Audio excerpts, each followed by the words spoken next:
Beaucoup d'hommes, après 60 ans, se posent une question intime mais fondamentale. Ils remarquent que leurs érections perdent en force, qu'elles ne durent plus aussi longtemps. Et certains se demandent si leur habitude de se masturber n'y serait pas pour quelque chose. Ce sujet reste tabou, mais il mérite d'être expliqué clairement. Car derrière ce geste banal se cachent parfois des mécanismes biologiques qui, avec l'âge, deviennent plus fragiles.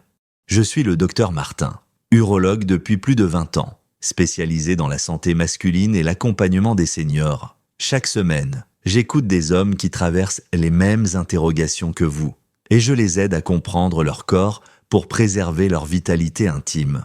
Aujourd'hui, je vais vous montrer pourquoi un excès de masturbation peut réellement affaiblir vos érections avec l'âge, et surtout, comment rétablir un équilibre naturel pour protéger votre énergie masculine. Si ce sujet vous intéresse, je vous invite à suivre cette chaîne et à partager vos pensées dans les commentaires, afin que nous puissions ouvrir un échange bienveillant autour de la santé intime après 60 ans.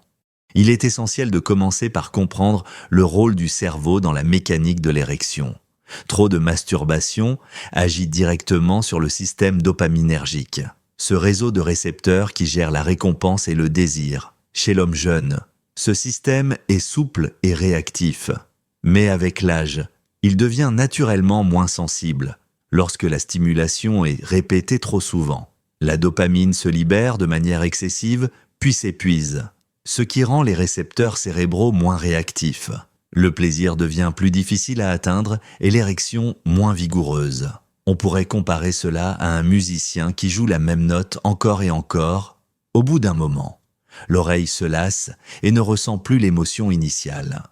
Sur le plan biologique, cette désensibilisation entraîne une baisse de la libido et une difficulté à déclencher l'érection avec la même intensité qu'avant. Les hommes décrivent souvent une impression de « besoin de plus » pour obtenir le même résultat. Pourtant, en réintroduisant des pauses, en espaçant les périodes de stimulation, le cerveau a le temps de recharger ses circuits et de retrouver une sensibilité plus vive. C'est un peu comme réaccorder un instrument. Il suffit de relâcher la tension pour retrouver la justesse des sons. Les bénéfices ressentis sont généralement rapides. Beaucoup d'hommes qui réduisent leur fréquence constatent une amélioration de leur excitation naturelle, un désir qui revient plus spontanément et des érections plus fermes. Ils décrivent aussi un regain de confiance, car le corps répond à nouveau sans nécessiter un effort permanent. Cette sensation de vitalité retrouvée apporte non seulement un mieux-être intime, mais aussi une énergie plus globale dans les activités quotidiennes. Concrètement, comment agir ? L'idée n'est pas de supprimer la masturbation, qui reste un geste naturel et bénéfique lorsqu'il est équilibré, mais d'apprendre à la gérer. Pour un homme de plus de 60 ans, un rythme de 2 à 3 fois par semaine est souvent bien toléré, laissant au cerveau et au système nerveux le temps de récupérer. Il peut être utile d'associer ce rythme à des techniques de respiration lente avant et après, afin de réduire l'excitation nerveuse et favoriser la détente. Certains trouvent bénéfique de remplacer une partie de ces moments par d'autres sources de plaisir sensoriel, écouter de la musique, pratiquer une marche en plein air, ou même s'offrir quelques minutes de méditation. Ces gestes simples permettent de diversifier la stimulation du cerveau et de réduire la dépendance mécanique. Je pense par exemple à Paul, un patient de 68 ans que j'ai suivi. Il se plaignait d'avoir perdu toute intensité dans ses érections. Malgré une bonne santé générale, en discutant avec lui, j'ai découvert qu'il se masturbait presque quotidiennement depuis des années, pensant ainsi entretenir sa fonction sexuelle. Nous avons convenu ensemble d'espacer ses habitudes, en passant progressivement d'1 fois par jour à 3 fois par semaine. Je lui ai aussi recommandé de pratiquer quelques exercices de respiration abdominale avant de se coucher, pour aider son système nerveux à relâcher la tension. Après seulement 1 mois, il m'a confié avoir retrouvé une excitation plus intense et une sensation de plaisir qu'il croyait perdue depuis longtemps. Ses érections étaient plus fermes, mais surtout, il ressentait à nouveau le désir, ce qui changeait son rapport à l'intimité. Ce premier pas, comprendre l'impact de la dopamine et de la régulation cérébrale, est fondamental. Il montre que les érections ne dépendent pas uniquement du corps, mais aussi de l'équilibre subtil du cerveau. En respectant cet équilibre, en espaçant les stimulations et en redonnant au système dopaminergique le temps de respirer. On peut réellement raviver la vitalité intime, même après 60 ans. Le deuxième point essentiel à comprendre concerne la fatigue nerveuse et hormonale. La masturbation n'agit pas seulement sur le cerveau. Elle influence également le système hormonal, qui devient plus fragile avec l'âge. Chaque fois qu'un homme éjacule, une hormone appelée prolactine est libérée. Cette hormone a un rôle physiologique de récupération. Elle calme le système nerveux et met le corps au repos. Mais lorsqu'elle est sécrétée trop souvent, elle agit comme un véritable frein. La prolactine en excès réduit le désir sexuel, ralentit la capacité de récupération et crée un état de fatigue générale qui se répercute sur la qualité des érections. Chez l'homme de plus de 60 ans, la situation est encore plus délicate. La testostérone, qui est le moteur principal de la vitalité masculine, diminue naturellement avec le temps. Lorsque la prolactine monte trop souvent, ce déficit relatif est accentué, comme si le corps recevait un double signal de ralentissement. Le cerveau dit « repos », alors que les testicules produisent déjà moins d'hormones. Résultat, l'érection devient plus difficile à initier, moins stable et parfois même absente malgré le désir. C'est ce que beaucoup décrivent comme une sensation d'impuissance temporaire, souvent incomprise et culpabilisante. Les bénéfices d'une meilleure gestion sont pourtant réels et rapides, en réduisant la fréquence des éjaculations et en laissant au corps le temps de récupérer. Les niveaux hormonaux se stabilisent, le désir revient plus naturellement, l'énergie générale augmente et les érections retrouvent une meilleure consistance. Certains hommes constatent même un meilleur sommeil, car la prolactine en excès est souvent liée à des réveils nocturnes ou à une fatigue matinale persistante. Reprendre le contrôle de ce rythme hormonal, c'est comme réapprendre à donner au corps l'espace dont il a besoin pour respirer. Concrètement, la stratégie consiste à instaurer des périodes de repos volontaires. Cela ne veut pas dire s'interdire la masturbation, mais apprendre à écouter les signaux du corps. Un rythme de 2 à 3 fois par semaine reste adapté à beaucoup d'hommes après 60 ans. Entre ces moments, il peut être très utile de stimuler la production naturelle de testostérone par des moyens simples. Par exemple, privilégier un sommeil profond, marcher au moins 30 minutes chaque jour, consommer des protéines maigres et réduire l'alcool. Ces habitudes renforcent l'équilibre hormonal et donnent plus de vigueur aux érections. Un autre conseil pratique consiste à noter sur un petit carnet la fréquence et l'intensité des érections. Ce suivi aide à mieux comprendre la relation entre fréquence de masturbation, fatigue ressentie et qualité de l'érection, et permet d'ajuster progressivement. Je pense à Jacques, 72 ans, que j'ai accompagné récemment. Il venait me voir parce qu'il se sentait épuisé, sans désir, et qu'il pensait que tout venait de l'âge. En parlant, il m'a avoué se masturber presque chaque soir, surtout par habitude et par solitude. Après nos échanges, il a accepté d'espacer ses pratiques, en gardant un rythme de 2 fois par semaine seulement. Nous avons ajouté quelques exercices de respiration le matin et une promenade de 20 minutes après le déjeuner. 3 semaines plus tard, il m'a dit qu'il se réveillait le matin avec plus d'énergie, que son sommeil était plus réparateur et surtout que son désir revenait avec plus de naturel. Ses érections, bien que moins fréquentes, étaient plus fermes et plus stables, ce qui redonnait confiance à sa relation de couple. Ce témoignage illustre parfaitement l'importance de ce deuxième aspect. Comprendre que la masturbation excessive n'est pas qu'un geste mécanique, mais qu'elle pèse sur l'équilibre hormonal et nerveux, est fondamental pour préserver sa vitalité. En respectant ses temps de repos, en donnant au corps l'occasion de rééquilibrer prolactine et testostérone, l'homme de plus de 60 ans peut retrouver une énergie intime durable. Un troisième élément fondamental à considérer est l'impact vasculaire, car l'érection n'est rien d'autre qu'un phénomène de circulation sanguine. Pour qu'elle soit ferme et durable, il faut que le sang afflue rapidement et en grande quantité vers les corps caverneux du pénis. Or, avec l'âge, les artères perdent progressivement de leur élasticité. Les tissus deviennent moins souples et le système vasculaire global se fragilise quand la masturbation est trop fréquente. Cette mécanique est sollicitée de manière répétée, parfois sans laisser au vaisseau le temps de récupérer. Cela crée une fatigue locale qui se traduit par des érections moins stables, une rigidité réduite et parfois même une sensation d'engourdissement. Sur le plan biologique, chaque érection répétée agit comme une mini-séance d'effort vasculaire. Les parois artérielles doivent se dilater, le sang doit circuler avec pression et les tissus doivent retenir ce flux quand cela devient quotidien ou excessif. Les micro-vaisseaux perdent en tonicité. Ce phénomène s'ajoute à la rigidité naturelle des artères liées au vieillissement, souvent accentuée par l'hypertension, le cholestérol ou le diabète. Ainsi, les hommes qui pratiquent la masturbation trop souvent constatent un affaiblissement progressif de la réponse vasculaire.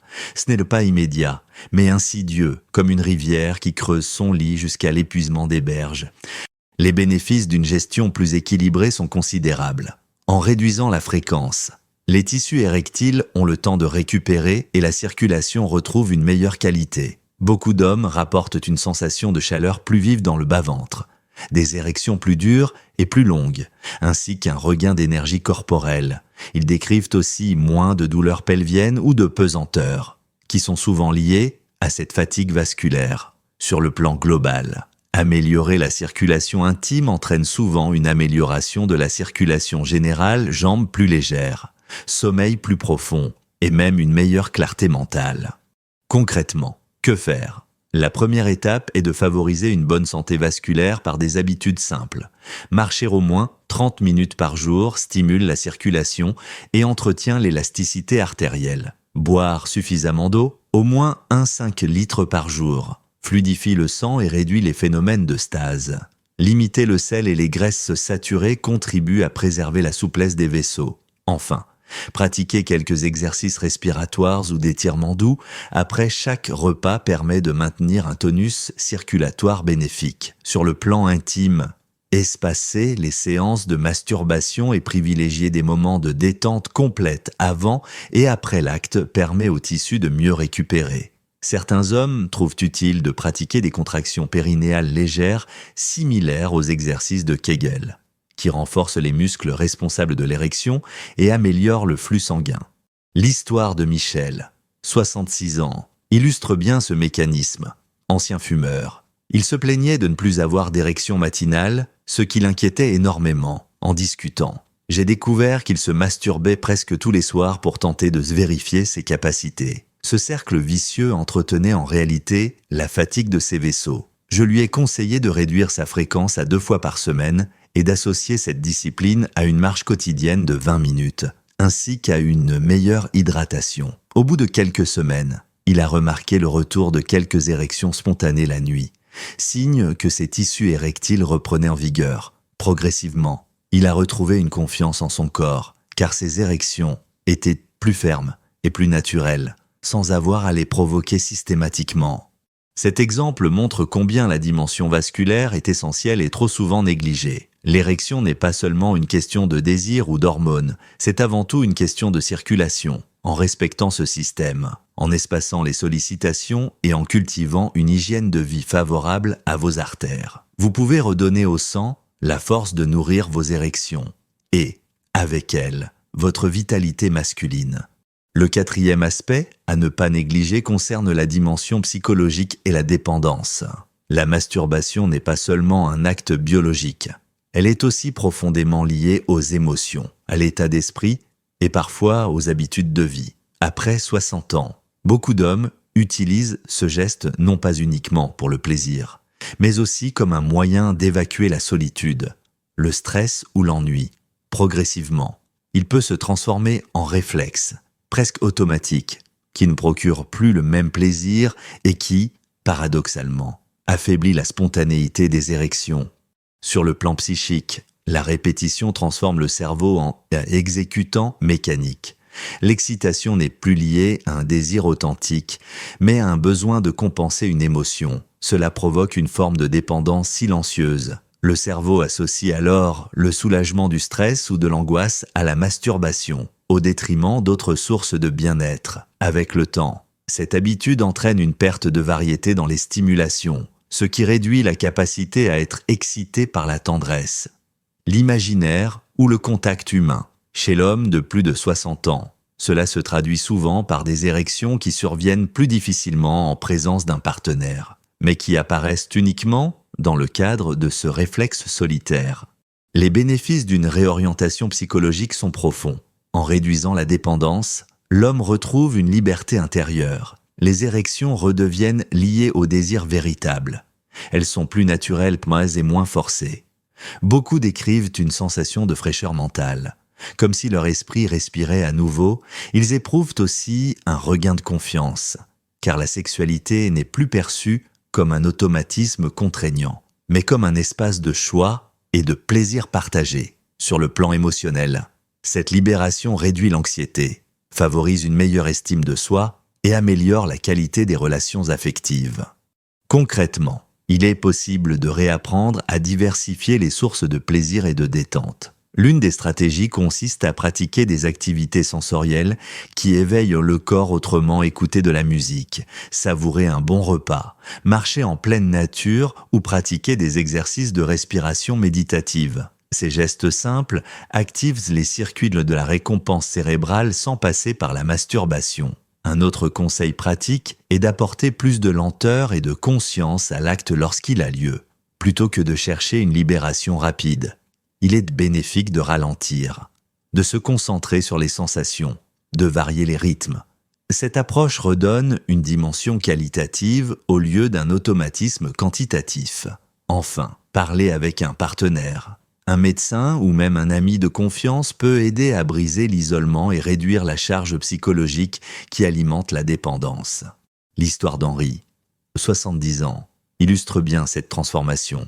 Retraité depuis quelques années, il passait beaucoup de temps seul à la maison. Il avait pris l'habitude de se masturber presque par réflexe, plusieurs fois par jour, sans réel désir. Il se plaignait que ses érections avec sa femme étaient devenues faibles et de plus en plus rares. Ensemble, nous avons travaillé sur la diversification de ses habitudes.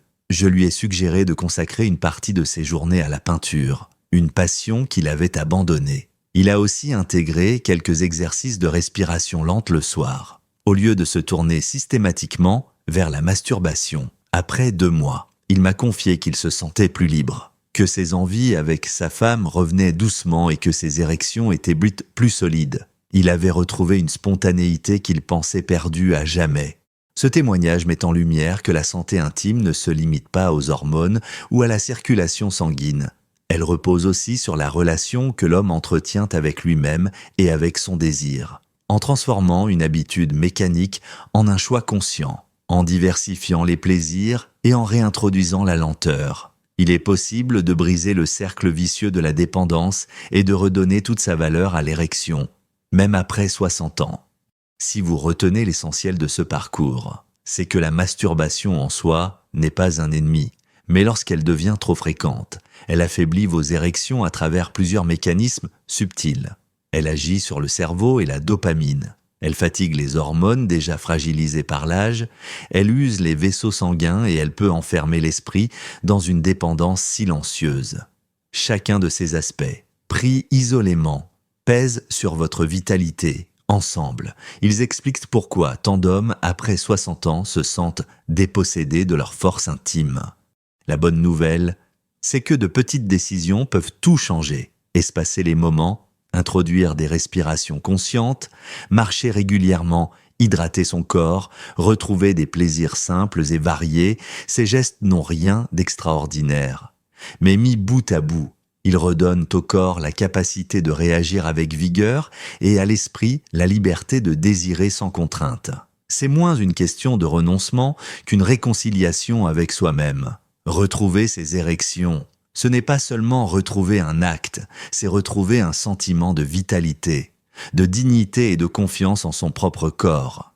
Je vous encourage à considérer ces pistes comme une invitation à prendre soin de vous, sans culpabilité et sans pression. Chaque homme avance à son rythme.